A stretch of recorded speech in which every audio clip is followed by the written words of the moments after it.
కర్కాటకం వారికి కనుక చూసుకున్నట్లయితే మీకు రాశిలోనే జీవాత్మ సంయోగం ఏర్పడుతుంది. మరి రాశిలో జీవాత్మ సంయోగం ఏర్పడితే ఏమిటి అంటే ఇక్కడ ప్రధానంగా ఇది కొంచెం ముందుగా జరగబోయే అంశాలను ఇన్ట్యూషన్ అంటూ ఉంటారు, అలాంటి వాటిని కలిగింపజేస్తుంది. అయితే దీనివల్ల కలిగేటువంటి పరిపూర్ణంగా కలిగే మంచి ఏమిటి, జాగ్రత్తలు ఏమిటి అనేటువంటి అంశాలు చెప్తుంది నేనైనప్పటికీ చెప్పిస్తుంది సాక్షాత్ లలిత అమ్మవారిగా భావిస్తూ ఆ లలితాంబిక అమ్మవారి యొక్క అనుగ్రహం మీకు పరిపూర్ణంగా కలగాలని మనస్ఫూర్తిగా కోరుకుంటూ, ఇక్కడ కర్కాటకం వారికి షష్టమ భాగ్యాధిపతి అయినటువంటి గురువు రాశిలో ధనాధిపతి అయినటువంటి రవి కంబస్ట్ అయి ఉన్నాడు. కంబస్ట్ అయ్యాడు రవి ద్వారా గురువు. దీనివల్ల ఏంటంటే మీరు అప్పు తీసుకుంటున్నారు, అందులో ముఖ్యంగా గురువారం నాడు అప్పులు, అది కూడా బ్యాంక్ నుంచి తీసుకునేటువంటి అప్పుల విషయంలో, లోన్స్ విషయంలో, క్రెడిట్ కార్డ్స్ విషయంలో కాస్త జాగ్రత్తగా ఉండాలి. అంటే వాటి మూలంగా ఆ యొక్క స్ట్రెస్ మీ మీద పడనుంది, ఎందుకంటే రాశిలో ఉన్నందుకు. కాబట్టి ఇంట్యూషన్ ఇవన్నీ కొంచెం పేరు ప్రఖ్యాతలు రావడం, సన్మానాలు సత్కారాలు, మీకంటే ఒక గుర్తింపు రావడం, చిన్నపిల్లలకైతే వాళ్ళకి మెడల్స్ రావడం, లేకపోతే ఒక ఏదైనా ఒకటి గెలుచుకోవడము, పెద్దవాళ్ళకైతే సన్మానాలు సత్కారాలు జరగడం, ఇట్లాంటివన్నీ కూడా ఇస్తాడు రవి గురువు జీవాత్మ సంయోగం ఎప్పుడైతే మీకు రాశిలో ఉందో. కాకపోతే ఏంటంటే కాస్త లాంగ్ జర్నీస్ వెళ్ళేటప్పుడు ముఖ్యంగా చాలా జాగ్రత్తగా ఉండాలి. 9వ అధిపతి కంబస్ట్ అయ్యాడు కాబట్టి తండ్రి గారి యొక్క, అంటే ఇది ఎవరైనా కర్కాటక లగ్నంలో జన్మించారు, అక్కడే మనకి ఈ గురు రవులు ఇప్పుడు కంబస్ట్ అయి ఉంటున్నాడని చెప్పుకున్నాం గురువు. అలాంటి వారికి వారి తండ్రి గారి యొక్క ఉద్యోగ సంబంధించినటువంటి అంశంలో కూడా కాస్త జాగ్రత్తగా ఉండాలి, గుర్తుపెట్టుకోండి.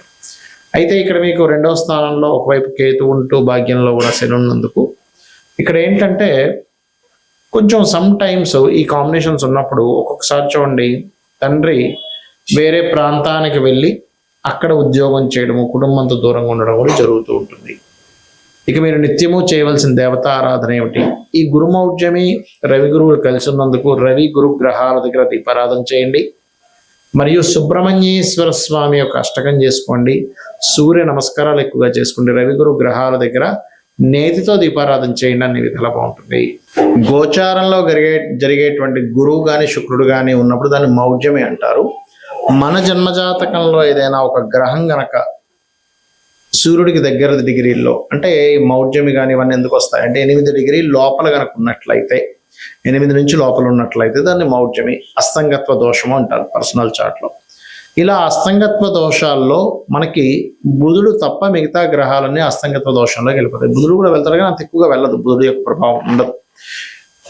అయితే ఇక్కడ మనం ఒక్కొక్క గ్రహము అస్తంగత్వంలోకి వెళ్ళడం వలన ఒక్కొక్క ఫలితాలు వస్తాయి. ఆ విషయాలు జాగ్రత్తగా ఉండాలి, మీ పర్సనల్ చార్ట్లో గుర్తుపెట్టుకోండి. అది భావం ఏ భావంలో ఉందనేది వంటిది 12 భావాలు చూసుకుంటూ ఒక్కొక్క గ్రహం బట్టి కూడా ఉంటుంది. ఉదాహరణకి గురువే అనుకుందాం, మీ జన్మజాతకంలో గురువు ఏ ఆధిపత్యం వహించాడో, గురువు కనుక ఒకవేళ అస్తంగత్వ దోషం ఏర్పడితే ఏమవుతుంది అంటే, మీరు ఏదైనా స్కూల్స్ కాలేజ్ నిర్వహణ చేసేటప్పుడు కొన్నిసార్లు ఒక్కోసారి చూడ మనం బంగారం కొంటూ ఉంటాం, గురువు అస్తంగత్వ దోషంలో మీ జన్మజాతకంలో ఉన్నట్లయితే గోల్డ్ మీద ఇన్వెస్ట్మెంట్ చేయడం అంత శ్రేయస్కరం కాదు. పర్లేదండి రవి బాగున్నాడు అన్నప్పుడు కొంతవరకు 50-50గా ఉంటుంది. రవి కూడా పాడైపోయి గురువు కూడా పాడైతే గోల్డ్ మీద ఇన్వెస్ట్మెంట్స్ అనేవి చేయకూడదు, అస్తంగత్వ దోషంలో ఉన్న గురువు లేదా పాపకత్తిలో ఉన్న.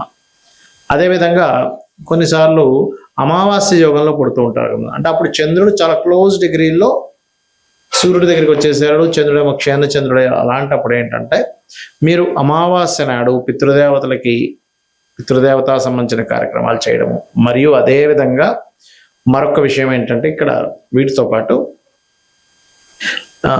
మానసిక సంబంధంగా, అంటే కొంచెం మనసు మీద ఎక్కువ తీసుకుంటూ ఎక్కువ ఎమోషన్స్ అవ్వకూడదు అనేటువంటిది దాని అర్థం అనమాట.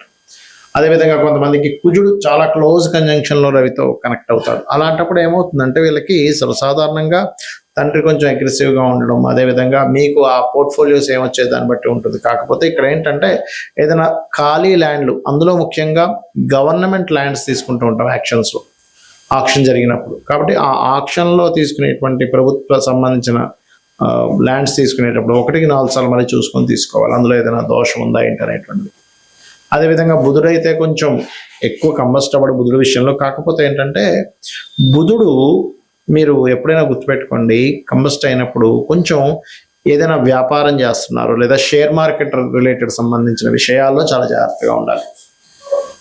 అదేవిధంగా శుక్రుడు అనుకోండి, వివాహము, చాలా మందికి శుక్రుడు కనుక క్లోజ్ కంజంక్షన్లో కనుక రవితో ఉన్నట్లయితే అప్పుడు ఏమవుతుంది అంటే మీకు అది వివాహము, వివాహ జీవితము, స్పర్మ్ కౌంటింగ్ తక్కువగా ఉండడము, లేకపోతే కొంతమందికి లేడీస్కి అయితే వాళ్ళకి చూడండి ఒక్కోసారి వాళ్ళు ఈ thyroid related issues, హార్మోనియల్ related issues వస్తూ ఉంటాయి.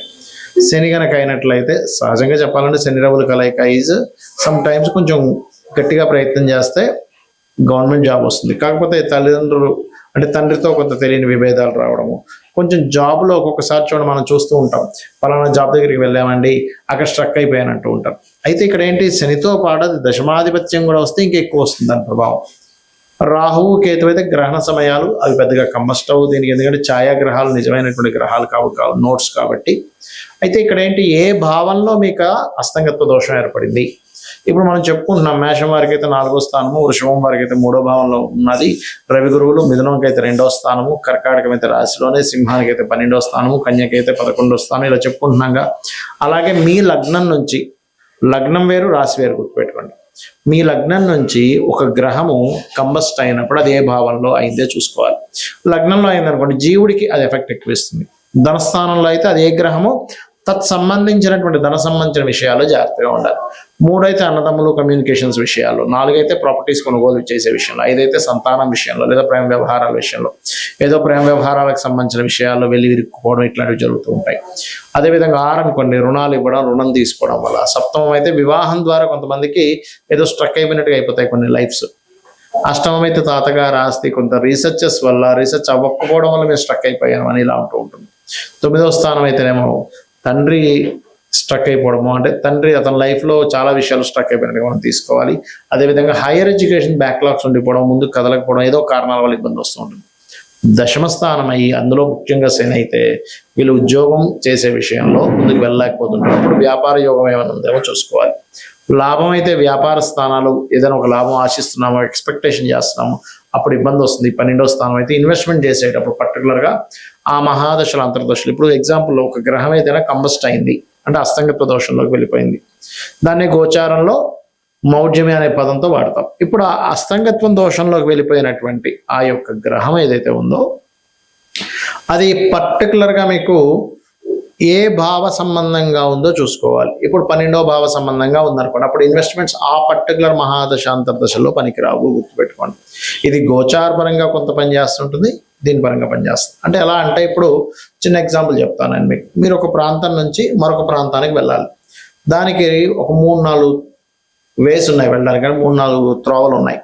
కానీ మీరు వెళ్ళే త్రోవ మీకు ముందుగానే ఏమంటే అక్కడంతా వర్క్ నడుస్తుంది, రోడ్ అంతా క్లోజ్ ఉందని ఒక 2-3 కిలోమీటర్ల ముందే తెలిసింది అనుకోండి, మీరు ఏం చేస్తారు, అమ్మ అటు వెళ్తే కష్టమైతే అయితే ఇంకో రూట్లో వెళ్ళిపోతారు.